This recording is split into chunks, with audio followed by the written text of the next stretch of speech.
भाई एक मिनट, जिन्होंने ये पार्टी जवान करी है, भाई सबसे पहले मंजीत कनेली, संजय सरपंच लाडोद भैयापुर से, और अनिल हुड्डा वाइस चेयरमैन, और हमारे गांव के कलावड़ के धीरज मलिक पार्षद, और भाई सत्येंद्र सरपंच बाड़न, और हनुमान लाडपर सरपंच, और भाई मैं कलावड़ से पूरा सरपंच विजेंद्र मलिक, हमने सभी भाइयों ने इनेलो पार्टी ज्वाइन करी है। और हम अभय सिंह चौटाला जी की बहुत ही पार्टी की मदद करेंगे, कंधा से कंधा मिलाकर हमारे भाई बड़े भाई अभय सिंह के साथ जोर लगाकर काम करेंगे पार्टी के लिए। बहुत बहुत धन्यवाद।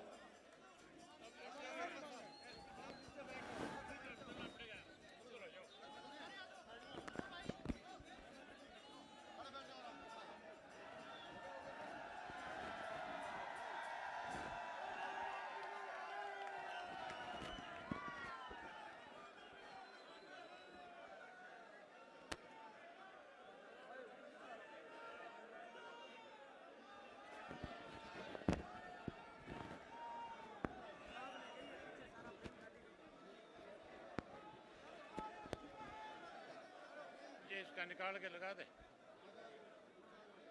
बहुत ही आदर और सम्मान के योग आज हमारे बीच में चौधरी देवीलाल के रहे सबसे पुराने साथी आदरणीय चौधरी संपत सिंह जी, तेलंगाना से चल कर के आई हमारी छोटी बहन के कविता जी, प्रदेश के अध्यक्ष चौधरी रामपाल माजरा जी, पार्टी के राष्ट्रीय उपाध्यक्ष चौधरी शेर सिंह बड़शामी जी, पूर्व में रहे मेंबर पार्लियामेंट पार्टी के राष्ट्रीय उपाध्यक्ष captain Inder Singh ji, ex MLA जल योद्धा रहे रघु यादव जी,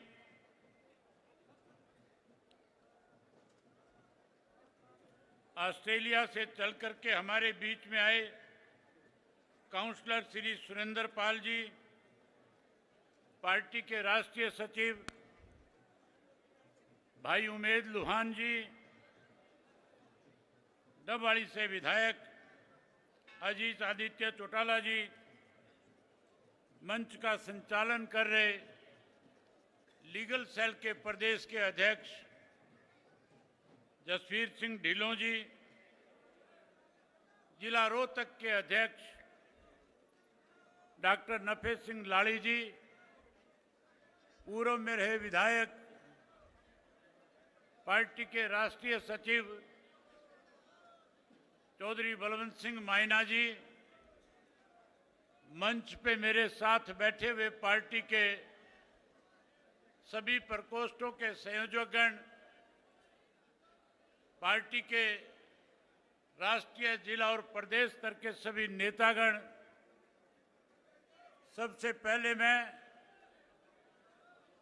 आज लाखों की संख्या में रैली के अंदर आए हुए आदरणीय बुजुर्गों, नौजवान साथियों, सम्मान के योग्य माताओं, बहनों,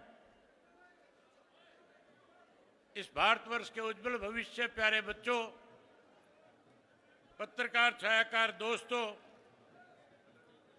आज आप महान स्वतंत्रता सेनानी, संघर्षशील जुझारू युग पुरुष हरियाणा के निर्माता पूजनीय स्वर्गीय चौधरी देवीलाल जी के जन्मदिन पे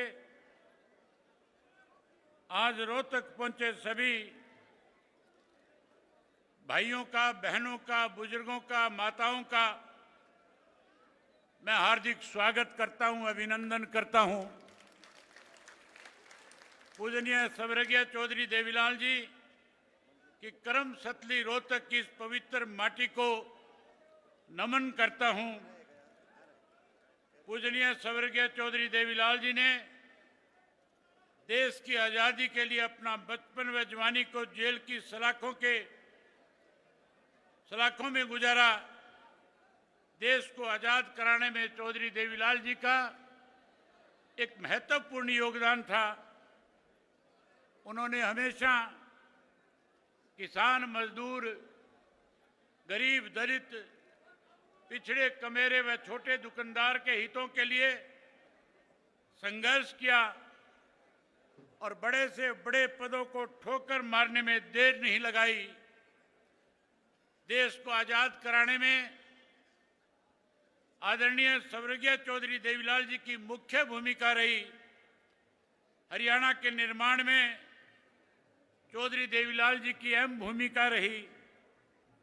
साथियों, इमरजेंसी 1975 में लगी, कांग्रेस ने इमरजेंसी लगाई और इमरजेंसी के बाद अगर हरियाणा प्रदेश में सबसे पहले किसी व्यक्ति की गिरफ्तारी हुई तो उस शख्स का नाम भी आदरणीय स्वर्गीय चौधरी देवीलाल था। जहां चौधरी देवीलाल जी को जेल की सलाखों के पीछे भेज दिया, वहीं स्वर्गीय चौधरी ओम प्रकाश चौटाला जी को भी 19 वर्ष तक जेल की सलाखों के पीछे रहना पड़ा। 19 महीने के बाद जब जेल से बाहर आए तो बाहर आने के बाद जब चुनाव हुआ तो न केवल देश से कांग्रेस पार्टी को जाना पड़ा, बल्कि चौधरी देवीलाल के नेतृत्व में हरियाणा में लड़ाई लड़ करके कांग्रेस पार्टी को सत्ता से दूर करने का काम किया। साथियों, मुझे अच्छी तरह से याद है, सन 1985 का वक्त था। पंजाब में उग्रवाद चरम सीमा पे था और पंजाब के उस उग्रवाद को कैसे खत्म किया जाए, उसके लिए देश के प्रधानमंत्री स्वर्गीय राजीव गांधी ने एक समझौता पंजाब के लोगों के साथ किया, जिसका नाम राजीव लोंगोवाल समझौता रखा गया। हमें उस समझौते से कोई परेशानी नहीं थी, लेकिन उसकी 2 धाराएं थी, धारा 7 और 9। जिन धारा 7 और 9 के तहत हरियाणा प्रदेश के साथ भेदभाव किया जा रहा था। हरियाणा प्रदेश में उस वक्त कांग्रेस की तरफ से मुख्यमंत्री के पद पे चौधरी भजनलाल आसीन थे, बैठे थे। जब समझौता हो रहा था तो दिल्ली में राजीव गांधी के दफ्तर के अंदर राजीव गांधी और लोंगोवाल, संत लोंगोवाल दोनों बैठ करके हरियाणा के भविष्य के हरियाणा के साथ कुठाराघात कर रहे थे। कहीं जो चंडीगढ़ शाह कमीशन की रिपोर्ट के अनुसार हमारा हरियाणा का था, उस चंडीगढ़ को पंजाब को दे दिया गया था। उसी समझौते के तहत हमारा यमुना का पानी कम कर दिया गया था। चौधरी देवीलाल ने जब उस समझौते को पढ़ा, उसी दिन उन्होंने ऐलान कर दिया कि मैं भी चाहता हूं पंजाब के अंदर शांति हो, उग्रवाद खत्म हो, लेकिन कोई हरियाणा के साथ भेदभाव करे, हरियाणा के हकों पे कोई कुठाराघात करे, डाका डाले, मैं कतई बर्दाश्त नहीं करूंगा। और उसी दिन ऐलान कर दिया कि हम इस समझौते को नामंजूर करते हैं। अगर सरकार ने समझौता थोपने की कोशिश करी तो फिर हम हरियाणा के लोगों के बीच में जाएंगे और एक ऐसा आंदोलन खड़ा कर देंगे कि उसके बाद हरियाणा के लोग न केवल इस समझौते को रद्द करने में अपनी एडी चोटी का जोर लगाएंगे, बल्कि हम कांग्रेस पार्टी को हरियाणा प्रदेश से सुपड़ा साफ करके सत्ता से बाहर करने का काम करेंगे। साथियों, आपको याद होगा स्वर्गीय चौधरी देवीलाल जी ने आप लोगों को अपने साथ लेकर के एक न्याय युद्ध शुरू किया था। एक ऐसा न्याय युद्ध था जब हिसार से चौधरी देवीलाल पैदल चले और पैदल चल करके जब दिल्ली की तरफ कूच कर रहे थे तो पहले सैकड़ों की संख्या में लोग उनके साथ चले थे। अखबार के लोग लिखते थे कि चौधरी देवीलाल का निर्णय गलत है, चौधरी देवीलाल ने गलत फैसला ले लिया। शायद प्रदेश के लोग चौधरी देवीलाल का इस मामले में साथ ना निभाएं, लेकिन साथियों दिल्ली पहुंचते पहुंचते जो सैकड़ों की संख्या में चले हुए साथी थे वो लाखों की संख्या में तब्दील हो गए थे और लाखों की संख्या में दिल्ली के बोट क्लब पे जाके चौधरी देवीलाल ने कहा या तो राजीव लोंगोवाल समझौता वापस ले लिया जाए, अन्यथा इन महलों में बैठे हुए जो लोग हैं जो देश के ऊपर इस तरह की चीजें थोपने का काम करते हैं, हम आने वाले वक्त में उन्हें यहां से उखाड़ फेंकने का काम करेंगे और हरियाणा प्रदेश के साथ किए गए विश्वासघात को खत्म करके हरियाणा प्रदेश के लोगों के साथ न्याय करने का काम करेंगे। साथियों, आपके सहयोग और समर्थन से सन 1987 में जब चुनाव हुआ तो जिन कांग्रेस के लोगों ने हरियाणा प्रदेश को कहीं बर्बाद करने की ठान रखी थी, उन्हीं हरियाणा प्रदेश में आम जनता ने चौधरी देवीलाल के साथ खड़े होकर के उस विधानसभा के चुनाव में कांग्रेस पार्टी का सुपड़ा साफ कर दिया था। 90 में से 85 सीटें जिता करके प्रदेश की सत्ता सौंपने का काम किया था। आज फिर उसी तरह का वक्त चल रहा है। आज देश के अंदर जो भारतीय जनता पार्टी की सरकार है, मनमाने ढंग से लोगों के ऊपर अपनी मनमर्जी के कानून थोपने का काम करती है। आपने पिछले दिनों अखबार में पढ़ा होगा कैसे राजनीतिक लोगों को दबाया और कुचला जाए, इसके लिए देश के प्रधानमंत्री ने देश के गृह मंत्री से कहा कि एक बिल लेकर के आओ, ऐसा बिल लेकर के आओ कि जब हम चाहे विपक्ष के किसी भी व्यक्ति को जो सरकार के खिलाफ कहीं अपनी आवाज बुलंद करता है, जो कहीं सरकार को चैलेंज करने का काम करता है, कैसे उसको राजनीतिक रूप से खत्म किया जाए। इसके लिए साथियों लोकसभा में एक बिल लाया गया था, आपने पढ़ा होगा। उस बिल में लिखा था कि जिस किसी राजनेता को 1 महीने कैद हो जाएगी, जो कोई 1 महीने तक किसी जुर्म के तहत कैद में चला जाएगा, ना वो मुख्यमंत्री रहेगा, ना वो मेंबर पार्लियामेंट रहेगा, ना वो विधायक और मुख्यमंत्री रह पाएगा। साथियों, इस तरह के बिल थोप करके कहीं देश के प्रजातंत्र को खत्म करने की एक साजिश भारतीय जनता पार्टी रचने का काम कर रही है। उन्हीं के पद चिन्हों पे हरियाणा प्रदेश की सरकार चल रही है। आज हरियाणा प्रदेश के अंदर मैं पिछले 2 साल से लगातार लोगों के बीच में जा रहा हूं। मैंने साथियों जो पैदल यात्रा करी थी, 4200 किलोमीटर का पैदल सफर जब तय किया था, 2000 से ज्यादा गांव, शहर और कस्बों में गया था। लोग मुझे बता रहे थे कि किस तरह से भाजपा और जेजेपी की सरकार ने हरियाणा प्रदेश के लोगों के साथ मन चाहे तरीके से लूटने का काम किया है। उन 5 वर्षों में उन दोनों पार्टियों के लोगों ने मिलकर के हरियाणा प्रदेश के अंदर अनेक बड़े बड़े घोटाले किए थे, घपले किए थे। अगर मैं सबका जिक्र करूंगा बहुत लंबा समय लग जाएगा। आप बहुत देर से बैठे हैं, आपने भी घरों को जाना है।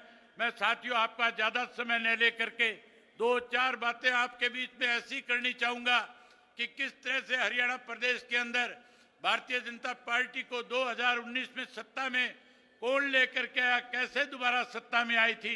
लोगों का तो फैसला था, लोगों ने तो मन बना रखा था कि हम भारतीय जनता पार्टी को सत्ता से बाहर करेंगे। 90 में से 40 सीट पे रोक दिया था, 50 विपक्ष के जीत करके आए थे, जबकि सरकार विपक्ष की बननी चाहिए थी। लेकिन साथियों 10 ऐसे लोग जीत करके आगे जो कहीं चौधरी देवीलाल के नाम की माला जपा करते थे, जो कहीं कहते थे कि हम चौधरी देवीलाल की नीतियों को लागू करेंगे, जो कहते थे 75 पार का नारा देने वाली बीजेपी को हम जमुना पार कर देंगे।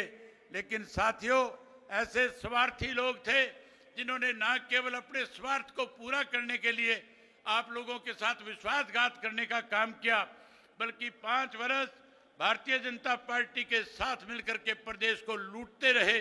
प्रदेश के अंदर अनेक घोटाले किए, शराब घोटाला किया, धान घोटाला किया, वही साथियों रजिस्ट्री का घोटाला किया और रजिस्ट्री के साथ साथ अनेक ऐसे घोटाले थे। अगर सबका जिक्र करूंगा बहुत टाइम लगेगा। आपने सत्ता से बाहर कर दिया, 40 पे रोक दिया, उन 10 ने भाजपा की सरकार बना दी। उसके बाद लोगों ने मुझे बताया कि अब की बार जब चुनाव आएगा, जो 10 लोगों ने बीजेपी की सरकार बनाई है, इनका सुपड़ा साफ करेंगे, इन्हें सबक सिखाएंगे। आज मैं हरियाणा प्रदेश के कोने कोने से होकर के आपके बीच में आया हूं। पिछले 2 वर्ष से लोगों से मिल रहा हूं, हर व्यक्ति एक ही बात कहता है कि हमने भाजपा के साथ मिली हुई जो लोग थे, जजपा वालों को सबक सिखा दिया, उनको हमने सत्ता से बाहर कर दिया। जो सत्ता में बने रहना चाहते थे उन्हें माइनस पे लाकर के खड़ा कर दिया। मैं जब पूछता था कि भाजपा जजपा का कोई नाम लेवा बचा है क्या, लोग कहते थे कोई नहीं बचा। मैं आज लाखों लोग आए हैं, आपसे पूछता हूं, आप हरियाणा प्रदेश के कोने कोने से चल करके आए हो, आज कोई जेजेपी का नाम लेने वाला इस प्रदेश में बचा है क्या? मैं आपसे पूछना चाहता हूं, प्रेस के लोग सबको दिखाएंगे, आप जोर से बोल करके बताओ कि जजपा का पूर्ण रूप से सफाया हो गया कि नहीं हो गया? पूर्ण रूप से सफाया हो गया।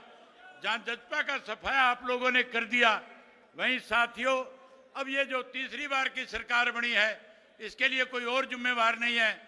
इस तीसरी बार को बनाने में मुझे पूरे प्रदेश के लोगों ने बताया कि ये बाप बेटा दोनों ने जहां भाजपा की तीसरी बार सरकार बनाई है, वहीं हरियाणा प्रदेश का नाश कर दिया। मैं आपसे पूछना चाहता हूं, ये तीसरी बार की सरकार के लिए कौन जिम्मेवार है, कौन दोषी है, कौन षड्यंत्रकारी है? तो जिस तरह से आपने जजपा का सुपड़ा साफ किया है, मैं उम्मीद करूंगा कि आने वाले समय में आप जैसे जजपा का सुपड़ा साफ करके आए हो, उसी तरीके से इस कांग्रेस पार्टी का भी सुपड़ा साफ करके इंडियन नेशनल लोकदल पार्टी को 2029 में सत्ता में लेकर के आओगे। साथियों, ये कांग्रेसी हमारे बारे में कहते थे, ये हुड्डा और इसका बेटा दोनों लगातार पिछले 2 वर्ष से प्रदेश में जहां कहीं भी गए, भाजपा के खिलाफ कुछ कहने की बजाय केवल एक ही बात कहते थे, इंडियन नेशनल लोकदल पार्टी तो वोट काटू पार्टी है। साथियों, ये कहते थे कि हम बी टीम है। मैं आज आपसे पूछना चाहता हूं, हरियाणा प्रदेश में कौन सी पार्टी ऐसी है जो भाजपा के बी टीम के रूप में काम कर रही है? कांग्रेस पार्टी बी टीम के रूप में काम कर रही है। जहां ये हमें वोट काटू कहते थे, मैं आज उन कांग्रेसियों को खुले तौर से कहता हूं, हम वोट काटने वाले नहीं, हम तो रांद काटने वाले हैं।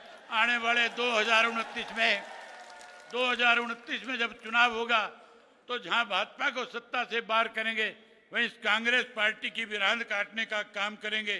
साथियों, मैंने चेतना यात्रा में चौधरी देवीलाल जी के साथ बहुत काम किया था। मैंने चौधरी देवीलाल जी से बहुत कुछ सीखा था।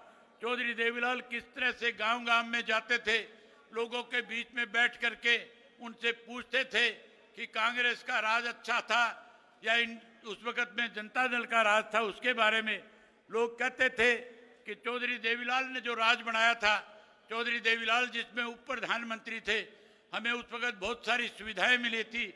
खुल के कह रहे थे कि अगर आज पेंशन पूरे देश में किसी व्यक्ति की वजह से मिलती है तो उस शख्स का नाम चौधरी देवीलाल था। आज 100 रुपए वाली पेंशन 3000 के रूप में प्रदेश के लोगों को मिल रही है। साथियों, 2029 में अपनी सरकार बना लेना, इसी चौधरी देवीलाल की बनाई हुई पेंशन को 2 गुना के रूप में करके हरियाणा प्रदेश के बुजुर्गों का मान सम्मान बढ़ाने का काम करेंगे। बहन के कविता कह रही थी कि मैं चाहती हूं कि तेलंगाना की तर्ज के ऊपर हरियाणा प्रदेश के किसान की बिजली के बिल माफ होने चाहिए। मैं भरी सभा में आपसे वायदा कहता हूं, न केवल किसान के खेत के बिजली का बिल माफ करेंगे, बल्कि हरियाणा प्रदेश के हर बिजली के उपभोक्ता को मुफ्त में बिजली देने का काम करेंगे। साथियों, जब आप इंडियन नेशनल लोकदल पार्टी की सरकार बना दोगे, हम 3 चीजों का सफाया करेंगे। ये हमारी सोच है। हम चौधरी देवीलाल की नीतियों को जहां आगे बढ़ाएंगे, जहां हरियाणा प्रदेश के लोगों को सुख सुविधाएं प्रदान करेंगे, वहीं हम पहली कलम से पहले 3 फैसले लेने का काम करेंगे। हम सबसे पहले हरियाणा प्रदेश की बेरोजगारी को खत्म करके अपने युवाओं को रोजगार देने का काम करेंगे। जहां हम अपने युवाओं को रोजगार देंगे, वहीं उसके साथ साथ साथियों, जो आज भ्रष्टाचार चरम सीमा पे है, इसे जड़ मूल से खत्म करने का काम करेंगे। अभी मेरे से पहले इस बात का जिक्र हो रहा था कि आज हरियाणा प्रदेश में फिरौतियां मांगी जाती है, आज हरियाणा प्रदेश में कत्लेआम किया जाता है, आज हरियाणा प्रदेश में बेकसूर लोगों को मार दिया जाता है, आज अपहरण किए जाते हैं, आज बलात्कार किए जाते हैं।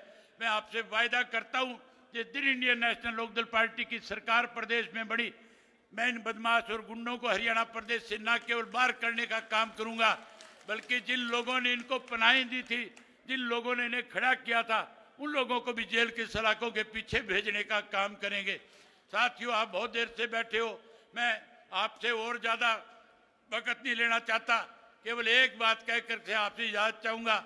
मैं उम्मीद करूंगा कि हमारे इंडियन नेशनल लोकदल पार्टी में आज जितने भी साथी शामिल हुए हैं, मैं उन सब का स्वागत करता हूं, उन सब का अभिनंदन करता हूं, उन्हें विश्वास और भरोसा दिलाता हूं कि हम अपने कार्यकर्ताओं से उनका 21 का सम्मान करने का काम करेंगे।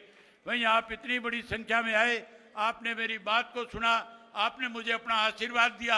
आज आशीर्वाद देने आए हो कि नहीं आए हो? जब आपने आशीर्वाद दिया, मैं उस सब के लिए आपका बहुत आभारी हूं। आपने मेरी बात सुनी, आप सबका बहुत धन्यवाद। जय हिंद, जय हरियाणा।